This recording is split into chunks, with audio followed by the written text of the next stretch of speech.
What's going on, everybody? Bulldog here. Welcome back to the channel. I have tried 4 times already this morning to make this video happen, so hopefully the 5th time is the charm. Usually it's the 3rd time it's the charm. So, well, it's been a minute since my last mobile update, my last road vlog, and kind of get you up on the speed. I've been here, I've been there, I've been here, I've been there, I've been here, I've been there. No, actually, I spent a couple days out in Atlanta, Georgia, and then came back to Texas, Oklahoma, and now cruising in through Kansas. Not going home yet. So I want to talk about something that just happened in the last 48 hours. Now, I've talked about recaps, how they help, how they hinder, the pros and cons. So I want to talk about another aspect of hours of service. I want to talk about the 7-3, or some of us old schoolers got to know as an 8-2 split. Now, mind you, I've had to do the 7-3 split, and I gotta get used to calling it a 7-3 split instead of an 8-2 split, even though that's exactly what I did.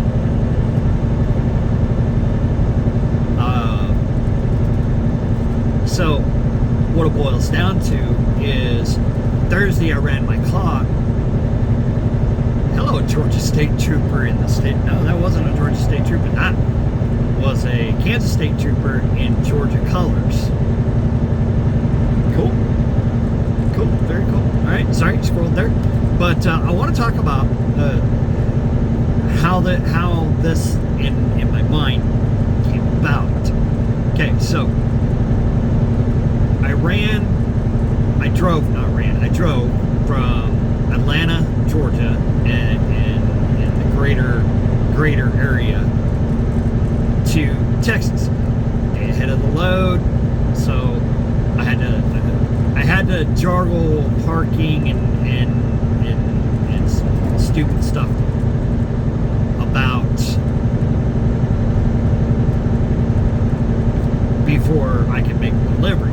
So I stayed in DeSoto, Texas, and then drove over closer and took a regular 10-hour break on premises of my receiver. Now, where does this play into town? Okay, so in the HOS guidelines, in the FMCSA handbook, the DOT Bible, depending on which way you look at it, there's rules on how you can do your break. And I don't know how long ago it changed to 7-3 from the 8-2. I can't really remember exactly what year it was that it actually changed. So the rules dictate that if you need to do a 7-3 split or 8-2 split, you must have had a full 10-hour break the previous 24-hour period, and have the hours that are needed to drive to continue your trek, which is what I call bagging hours, or hours left over at the end of the run that I didn't have to use.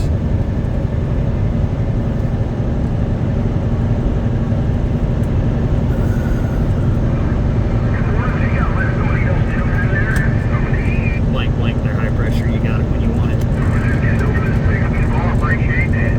10-4, anytime. But I'd taken my 10-hour break on the property of my receiver, so that's part A. Now part B is, well, how did I have hours, remaining? Well, I delivered, then I drove to my shipper. I drove to my shipper, picked up my preloaded trailer, and I drove. I drove into Oklahoma to the Love's truck stop to take my break. Well, I looked to see that I had, I think it was like 4 hours remaining. So I did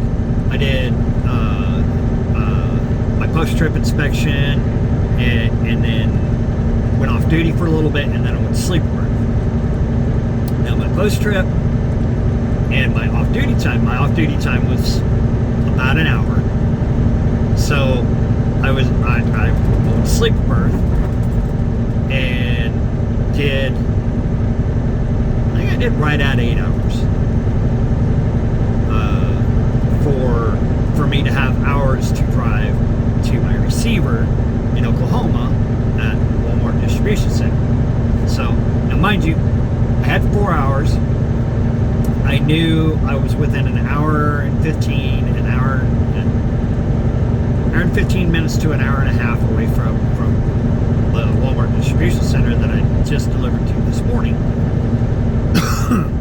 And so I was like, okay, I got plenty enough time to drive there. Well, as normal as my brain can conceive, I have never gotten out of that particular Walmart distribution center in less than 2 hours, less than 3 hours to be exact. So I'm thinking to myself, I'm like, okay, I know I'm going to be able to do the remainder of this 8-2-7-3 split while I'm on premises. Well, this didn't happen. Hour and 9 minutes from the time that I checked in at the gate till I checked out at the gate.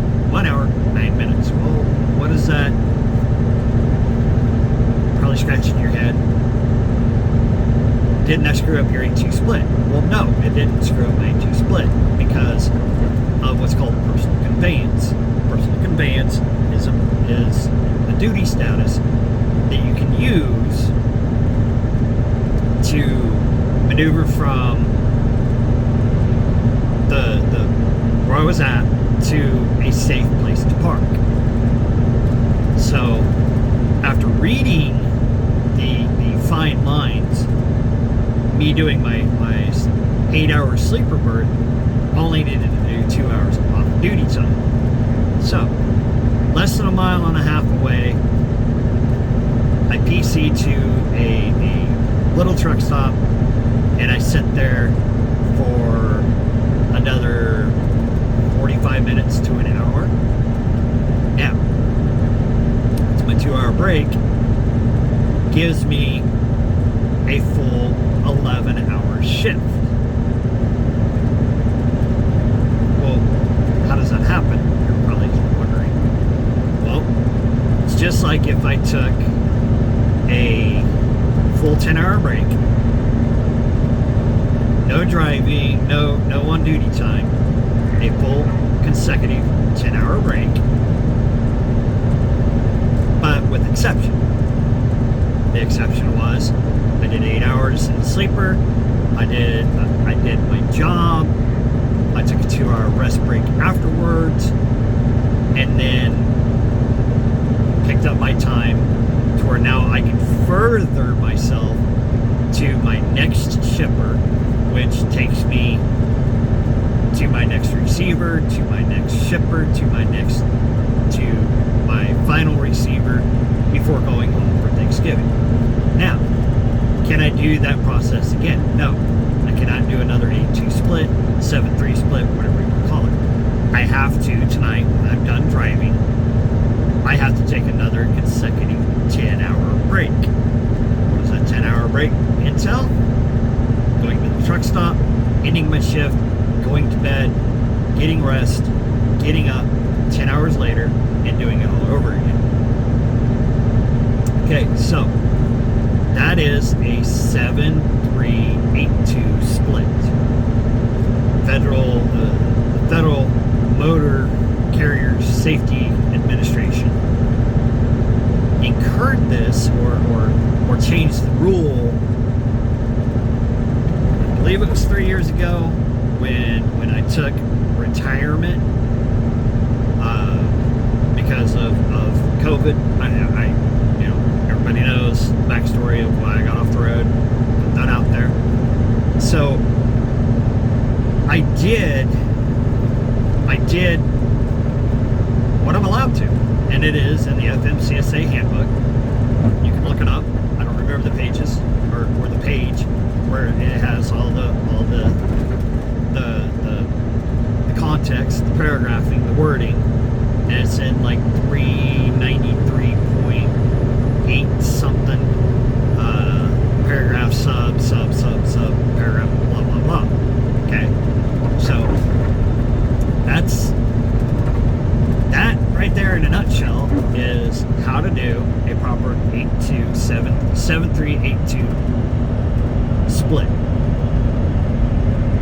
So hopefully, if you're new to trucking or just wanting to get information or going into the trucking industry as a new driver, you have a little bit of working knowledge to understand some of the terminology and what goes on with hours of service and how things happen.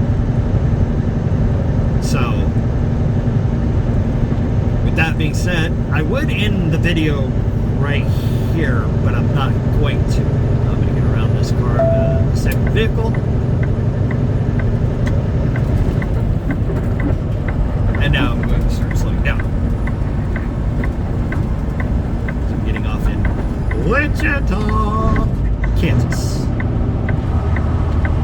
So now I want to talk about something else in the gaming world. Everybody knows I'm a big American Truck Simulator fan. Everybody knows that the Kansas downloadable content is getting ready to drop. What's a more perfect place to, if you haven't been following along on the SES software forums, or you've been living under a rock, they announced the release date. And I think I mentioned something about it when I scrolled a little bit during my last vlog around Thanksgiving. Well, the rumor was true. I need all the way over to the right. The rumor of it's going to drop around Thanksgiving is actually very true. Because just after Thanksgiving, on the 30th of November, the Kansas DLC drops. I'm excited because this downloadable content is of my home state. This is the state where I was born and raised. And a little bit back, they did a feature on it on the DLC, and talking about Hutchinson, Kansas. Now here's something really cool. I grew up in Hutchinson. I know Hutchinson, Kansas, like the back of my hand, the back of my eyelids, whatever terminology you want to put out there. I know the Hutchinson, Kansas area, and to see the detail that they put into it. Now, some of the industry that they depicted in there is not there, but that's for namesake and this and everything else. But a lot of the industry that is there is there. The world's largest grain elevator is there. I have been in the header house. I have been on top of that. I have looked at that specific grain elevator most of my life. In fact, growing up, I've seen that grain elevator almost every single day. Another cool thing is they talk about the salt mines, the salt deposits, and that being a new product, a new industry. I grew up around there. I've seen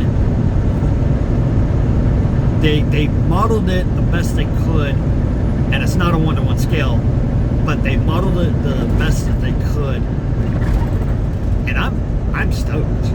I'm stoked. I haven't actually seen any aerial footage of the Hutchinson area yet.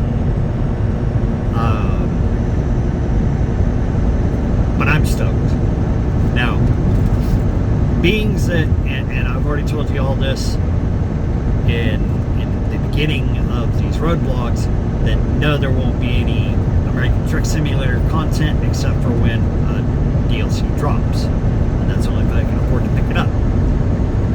So, as soon as I get a chance and I can download the Kansas DLC update, you know, all the updates need to be updated, and do this, and do that.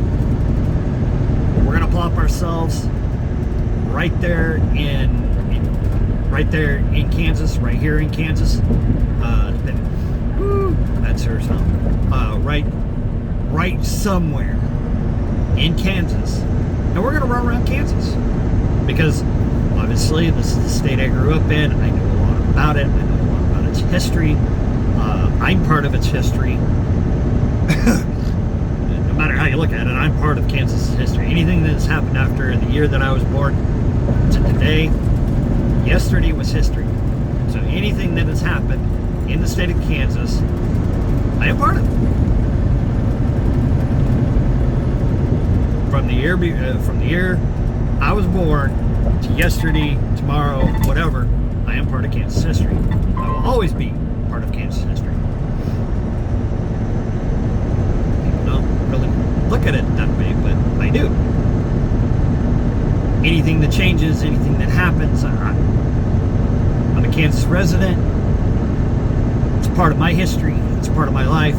I'm part of Kansas' history. I've actually been in the news several times when I was younger, during one of the biggest blizzards in the state of Kansas. I'm not tooting my own horn, that's a fact. But, so, what I'm going to do, when I get my hands on the DLC, and I get a chance to play it, I am going to dedicate a video to just that. Kansas, what I know about it, growing up here, telling you, did they screw up on something? Can they do something better for something? I can do that. So, is what it is. So, with that being said, like I said, wanted to give you guys my perspective, my view of how I did what I did for a rule that helps drivers when they need it. Now, there is cons to that statement, but I'll get into that later. And I'll explain that later. For those in the gaming world, I hope you're just as excited as I am about learning the actual release date and being excited about the Kansas downloadable content. So, with that being said, safe travels, y'all. I hope you like this one. Leave a comment, hit the like button, subscribe, share. great way to get these videos out and get to people to know is to share. Hell, share it with your if you're a current driver new, not knowing all the rules and regulations of hours of service, and share it with your safety director, share it with your friends, share it with your classmates if you're currently in school getting your CDL. So I thank you so much.